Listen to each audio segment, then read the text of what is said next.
Hello दोस्तों, आपका बहुत बहुत स्वागत है हमारे इस YouTube चैनल की एक और वीडियो के साथ।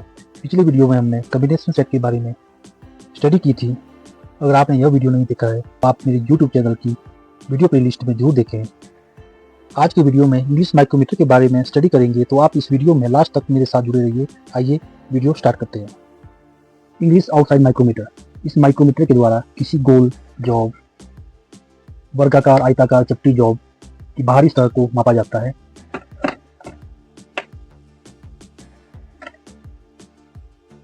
यह नट बोल्ट के सिद्धांत पर बनाया गया है, अर्थात लीड और पिच को यदि किसी नट बोल्ट पर एक पूरा चक्कर दिया जाए तो वह अपनी चूड़ी पिच के बराबर दूरी तय करेगा।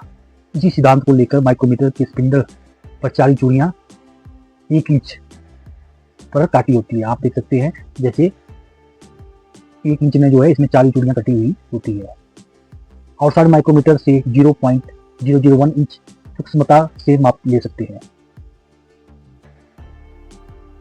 आउटसाइड माइक्रोमीटर इसके मुख्य निम्नलिखित भाग हैं: फ्रेम, एनविल, स्पिंडल, स्लीव या बैरल इसको बोलते हैं, थिम्बल, लॉकनट, रैचेट।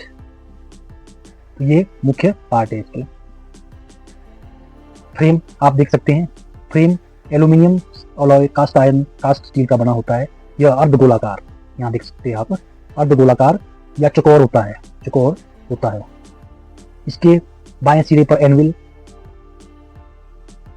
तथा दाएं सिरे पर बैरल होता है। फ्रेम पर माइक्रोमीटर का साइज अंकित होता है। आप देख सकते हैं इसमें माइक्रोमीटर का साइज फ्रेम पे अंकित है। एनविल यह क्रोमियम स्टील का हार्ड एवं ग्राइंड किया गोल भाग होता है, जो फ्रेम के बाएं सिरे पर बैरल की अक्ष रेखा पर फिट किया होता है। ये बैरल है, इसकी अक्ष रेखा पर इसको फिट किया है। आजकल कार्बाइड वाले टिप वाले जो है ये एनविल आते हैं। ये जो पार्ट है इसको हम स्पिंडल बोलते हैं। यह हार्ड व ग्राइंड किया हुआ क्रोमियम स्टील का गोल पार्ट होता है। इसके आगे वाले भाग का व्यास एनविल व्यास के बराबर होता है और कुछ स्पिंडल में अगले भाग पर कार्बाइड टिप लगी होती है। तो पिछले भाग पर 40 चूड़ियां प्रति इंच या पिच की चूड़ी कटी होती है। चूड़ी वाले भाग पर थिम्बल या पिछले सिरे पर रैचेट स्टॉक लगा होता है।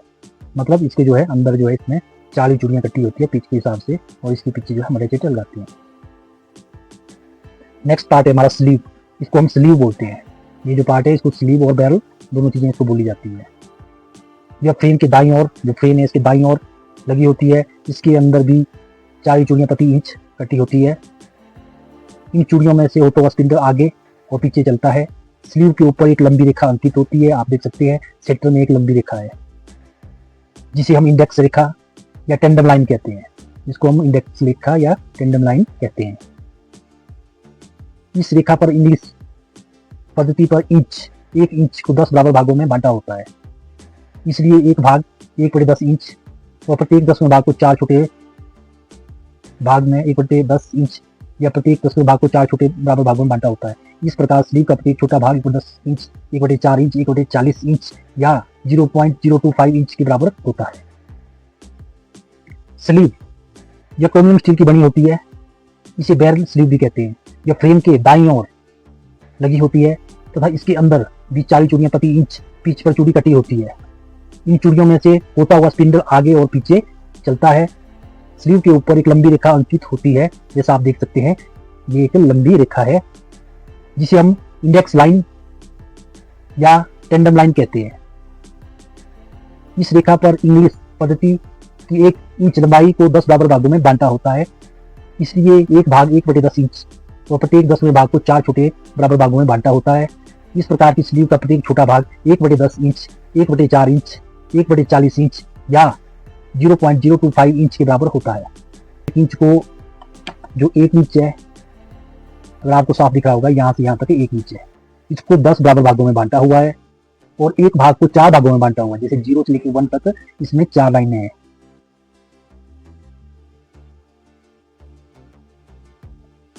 जो 4 लाइनें हैं इनमें से एक लाइन का मान 0.025 इंच होता है और इन 4 लाइनों को मिला के 1.100 इंच होता है। मैंने इसको जूम किया है तो आप इसको देख सकते हैं कि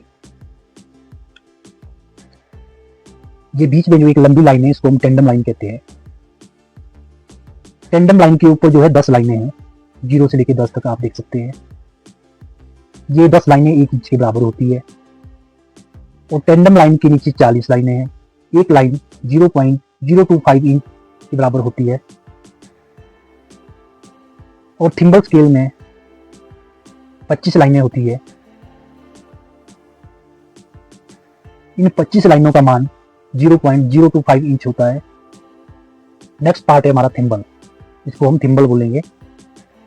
यह स्टील की ट्यूब होती है, इसके एक सिरे पर बेवल किया होता है, आप देख सकते हैं यहाँ से यहाँ तक के पार्ट को बेवल किया हुआ होता है। बेवल घेरे को इंग्लिश पद्धति में 25 बराबर भागों में बांटा होता है, आप देख सकते हैं 1 2 से लेकर यहाँ घूम के 25 तक आ गया है। तथा मीट्रिक पद्धति में 50 बराबर भागों में बांटा होता है तथा पिछले वाले भाग पर नर्ल की होती है। इसका फ्रंट पार्ट है और इसका ये बैक पार्ट है, तो यहाँ पे इसको नर्ल किया हुआ होता है। इसे स्पिंडल के पिछले भाग के साथ जोड़ दिया जाता है तथा इस प्रकार थिम्बल को घुमाने से स्पिंडल भी घूमता है, आगे व पीछे चलता है।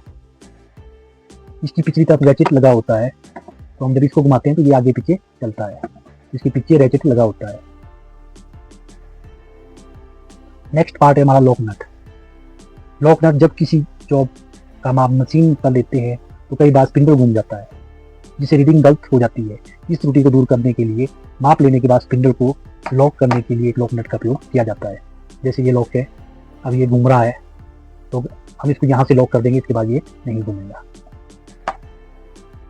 नेक्स्ट पार्ट है हमारा रैचेट। यह थिम्बल के पिछले सिरे के साथ जुड़ा रहता है। यदि यह पार्ट माइक्रोमीटर में न लगा हो तो अलग अलग व्यक्ति द्वारा लिया गया माप अलग अलग होगा। कारीगर को सही माप प्राप्त करने के लिए इसका प्रयोग करना चाहिए। इससे माइक्रोमीटर खराब भी नहीं होगा, वह शुद्ध और एक जैसा माप प्राप्त होगा तथा इसको चलाने के लिए निश्चित शक्ति से अधिक शक्ति लगाने से यह चट चट की आवाज़ करने लगता है अथवा फिर घूमने लगता है। इससे समझना चाहिए कि इसमें माप सही है, अगर इसे ज़्यादा कसेंगे तो माप गलत हो जाएगा। जैसे ये नट है तो इस नट को हमने इसके बीच में डालना है, इसका माप लेना है इस नट का, तो हमने पीछे से इस रैकेट को घुमाना है। घुमाने के बाद क्या है, आप देख सकते हैं टक टक की आवाज़ करने लगा है। इसका मतलब है इससे ज़्यादा हम यहाँ से इसको टाइट नहीं करेंगे, रैकेट से टाइट करेंगे। तो टक टक की मतलब है कि इसने जो एग्जैक्ट माप दे दिया है। अगर हम यहाँ से करेंगे तो ये माप गलत हो जाएगा, तो यहाँ से ओवर टॉप करेंगे तो माप गलत हो जाएगा। इंग्लिश माइक्रोमीटर का लिस्ट काउंट। इंग्लिश पद्धति में माइक्रोमीटर अल्प माप या इसको मिनिमम माप कह सकते हैं। इसे माइक्रोमीटर स्लीव पर इंच के निशान बने होते हैं।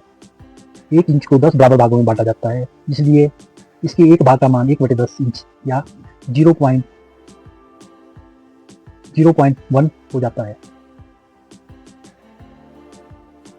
इसको मेन डिवीजन कहते हैं, इसलिए मेन डिवीजन को 4 बराबर भागों में बांट दिया जाता है, जिससे इसके एक भाग का मान 1/40 इंच या 0.25 इंच हो जाता है।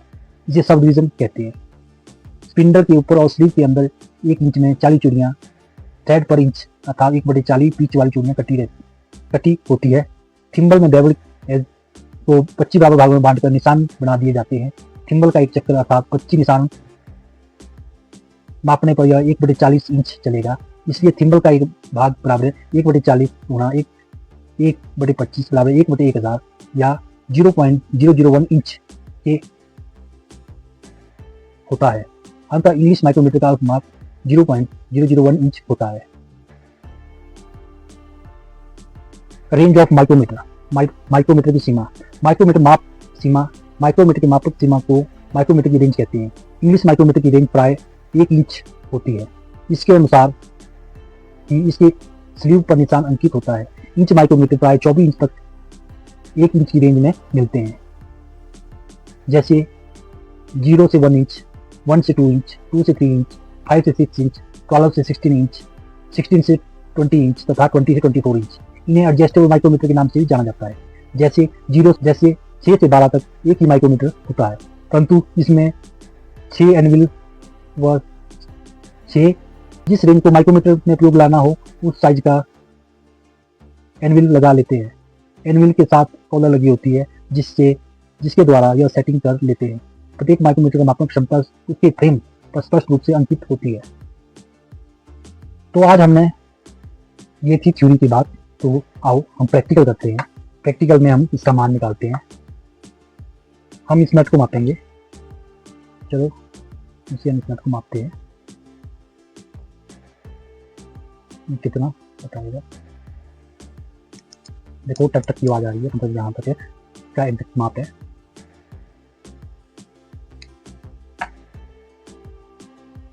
और मैं आपको इस पर जूम करके आपको दिखाता हूँ इसकी रीडिंग।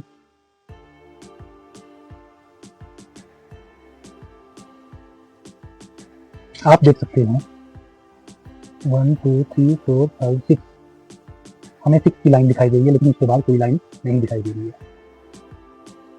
तो मेन स्केल में हमें, मतलब मेन डिवीजन में हमें 6 दिखाई दे रहा है, आप देखते हैं यहाँ 6 है, लेकिन नीचे सब डिवीजन में हमें कुछ भी नहीं दिखाई दे रहा है। तो मेन डिवीजन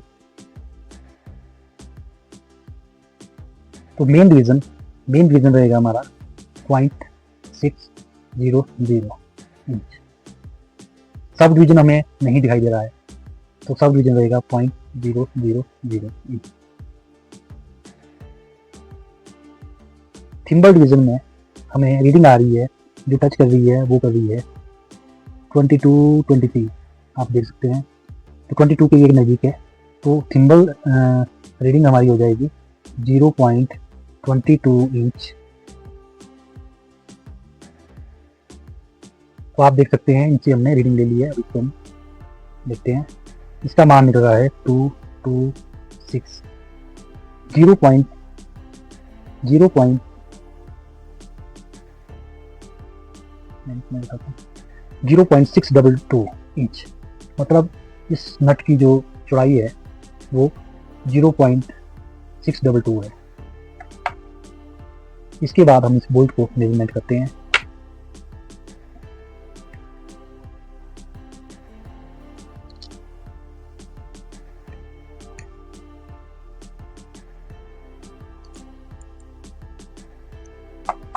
सकते हैं जो मेन रीडिंग है, मेन डिवीजन है वो आ रहा है 0.600 इंच, और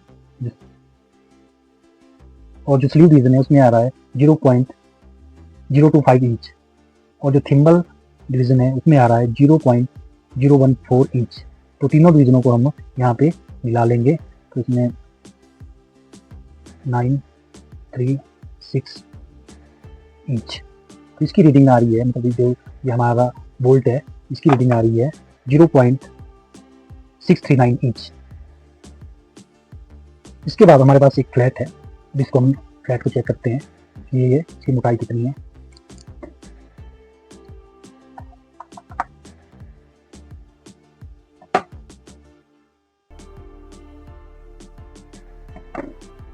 तो मैं इसको जूम कर लेता हूँ।